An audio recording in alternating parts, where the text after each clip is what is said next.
Welcome to episode number 140, Mind Games. I am your host, Damon Soka. The mind is a wonderful thing. If you really consider that small amount of gray matter and everything it does and can do and is doing and will do without you even considering it, the mind is a marvelous thing. It is the intersection of the spiritual and physical. It's where we gather information, interpret life, and create reality. Within its confines lies an eternity of spiritual experiences and realities, lived before this very short mortal life. It contains the programming and wiring necessary to monitor and run the complex chemistry of the body without conscious effort. We rarely even think about all the processes and tasks it completes, until, of course, one of those processes stops working or becomes weakened. But even when processes go awry and we desire to fix the problem, as it were, we can't just run into the programming part of the brain and alter the code. There are parts of our brain and processes that are really off limits to the direct conscious side of things. We can't necessarily think about increasing our heart rate to a certain level or limiting our blood pressure. Sure, we can calm the mind by limiting the inputs or information flow, and that will certainly have effects upon blood pressure and heart rate, but we don't have a sliding button that allows me to set my heart rate between 60 and 80 beats per minute and lower my blood pressure back down to 120/80. Millions upon millions of events in the body are controlled subconsciously, and we don't have a direct access to them. Even what we feel and how we perceive the outside world have some fairly serious subconscious elements to them. We can't always control what we feel. Feelings are simply the interpretation of the conscious and subconscious signals the body sends off. Feelings come, though, from a variety of sources in the body. Now, we have a subconscious set of brain and body chemistry that determines how we feel. Much like the blood pressure or heart rate, there are certainly things we can do to consciously influence how we feel and to adjust that chemistry, but for the most part, that chemistry is handled subconsciously. I wish we had a sliding button on the back side of our brain just under the skin so we could adjust that chemistry to where we want it, but there are probably good reasons why we don't have full control. Interestingly enough, our feelings and our reality are altered by a variety of conscious things we can do. But at the same time, our feeling signals don't always adjust to those conscious efforts to change them. Sometimes small things can matter a great deal. For instance, if you take a small pharmaceutical pill, your feelings can adjust dramatically. And yet, at times, even large events in our lives don't make much difference. It can be maddening, the lack of control we possess over our feelings and brains at times. However, the scripture teaches a few things about our brains and emotions. The first is that they are wired to seek joy or happiness. One of the most profound, yet simple scriptures in the Book of Mormon states that men are that they might have joy. Our spiritual mind is centered on seeking and maintaining joy. Joy or happiness, if we can use them in the same context, is a concept that I'm not sure we fully understand. If I asked you to describe happiness or joy, what would you say to me? Strangely, we know what it is, but we can find it difficult to describe. Many times we actually describe joy in terms of pleasure, although that is not what it is. There is a distinct difference between pleasure and happiness. When we talk about pleasure, we talk about experiences and events that bring a chemical reaction or reward to the brain and body. For instance, when we eat, our body produces a chemical that rewards the brain and body. Same is true for relationships. We feel energetic, excited, exuberant when we relate to someone else, or, as we call it, love them. Our brain rewards us when we create relationships. So much so that a new relationship can bring a type of pleasure euphoria. If you review modern psychology, much of what is presented is rooted in pleasure and the chemistry of the body. That, of course, makes good sense.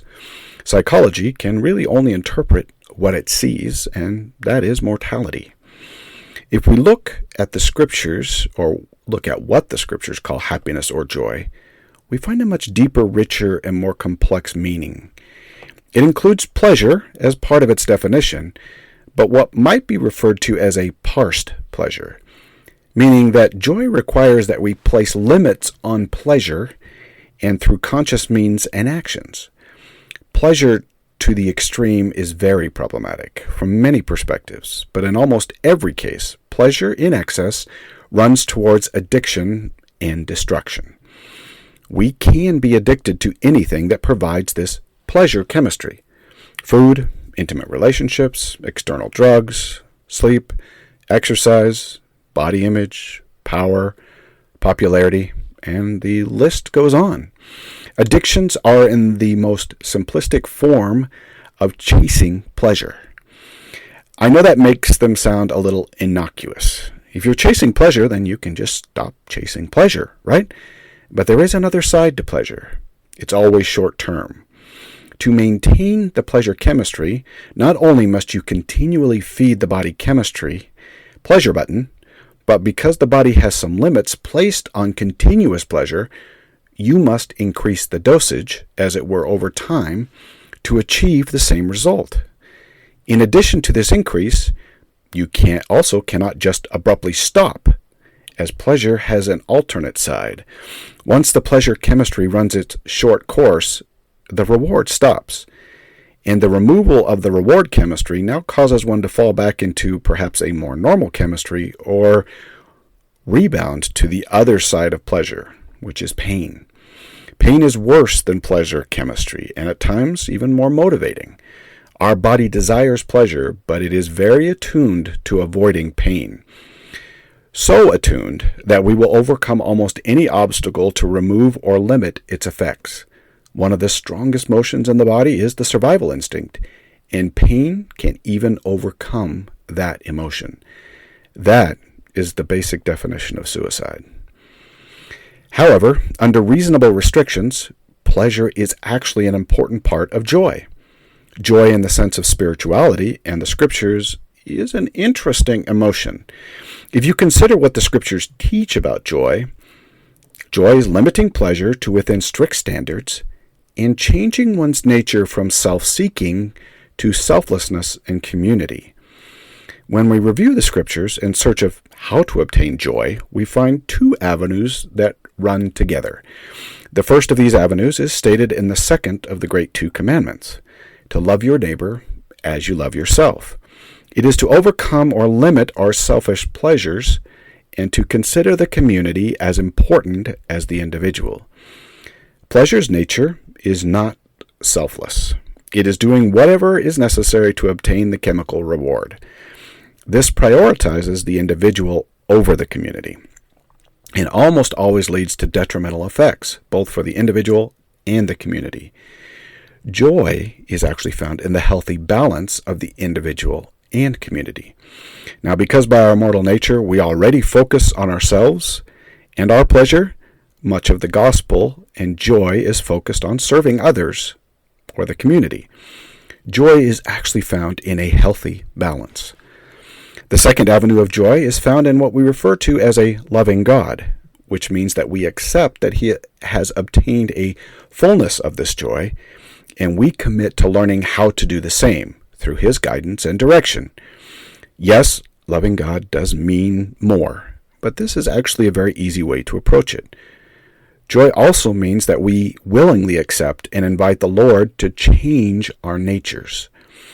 Our nature is our true core beliefs, desires, motivations, and emotion, both spiritual and physical.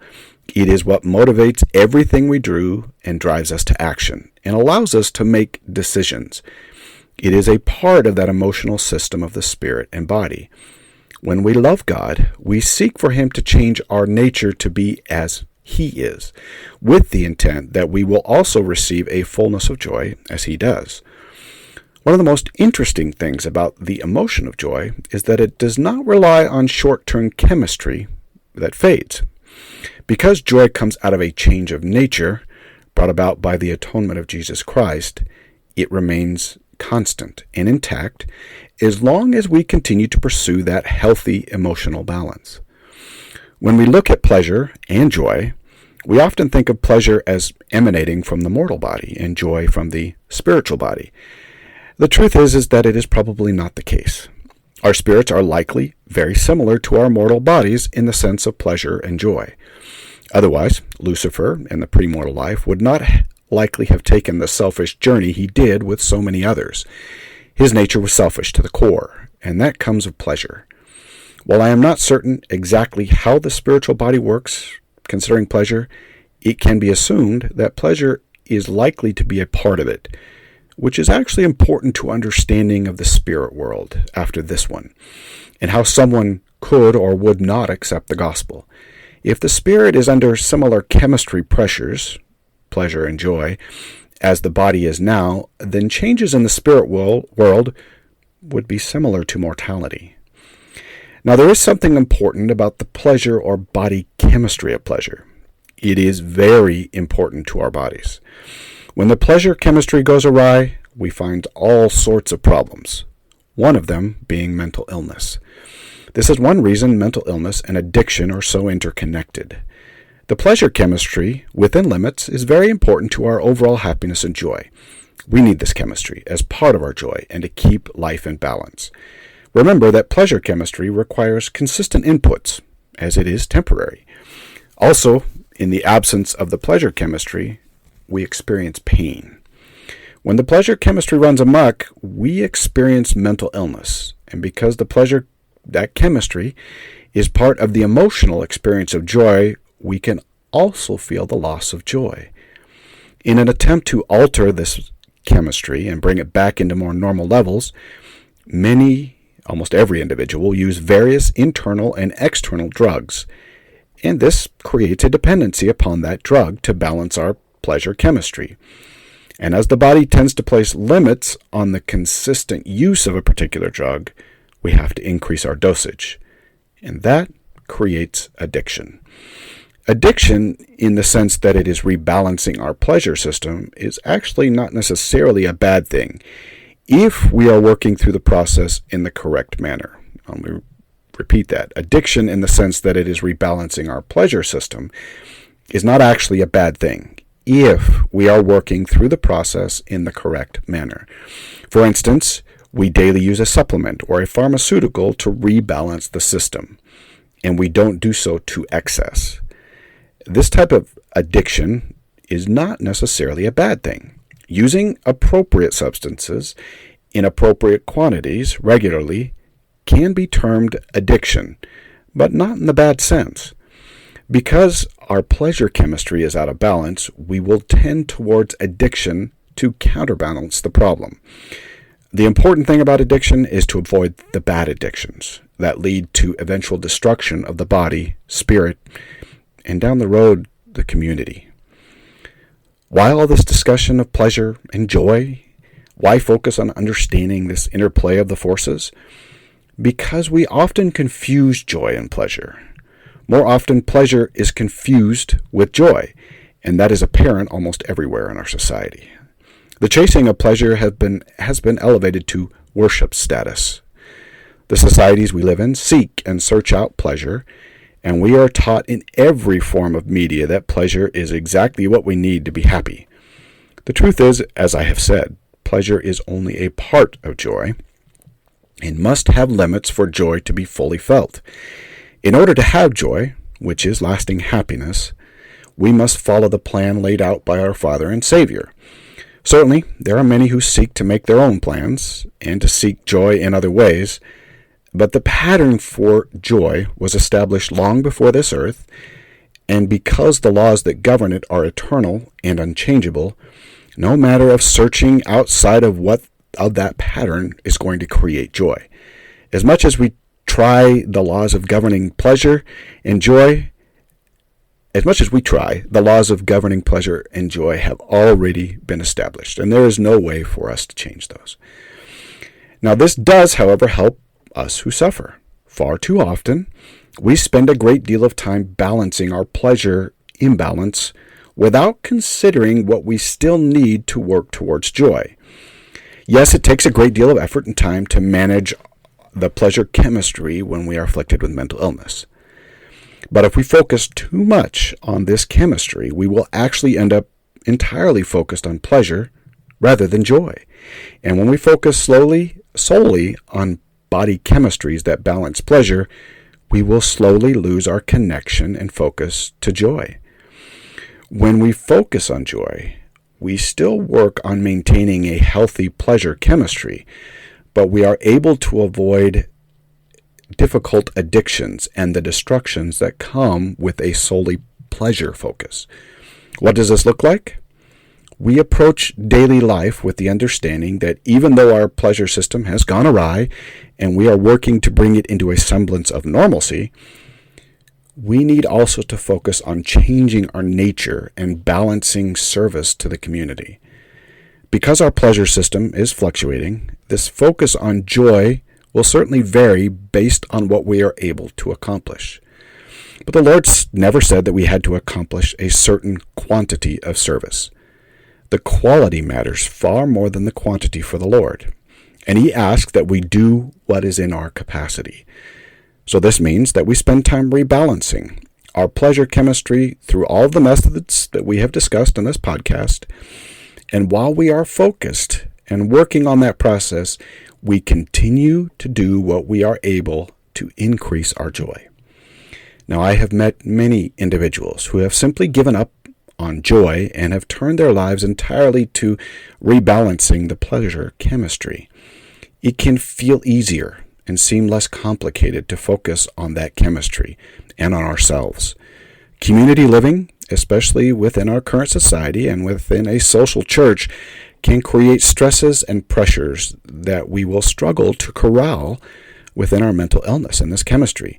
If you've ever felt anxiety and or depression, you can likely empathize. And so I have seen many simply walk away from those pressures to avoid the chemistry imbalance that comes with them.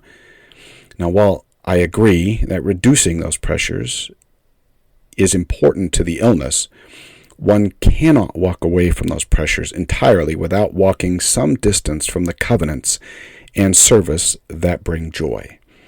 And so, we must do as much as our body will allow to create joy. Now, I have discussed this reduction to appropriate social levels regularly. We must not run faster than we have strength, but we still need to run. Bowing out of the race entirely will eventually cause more problems than the solution.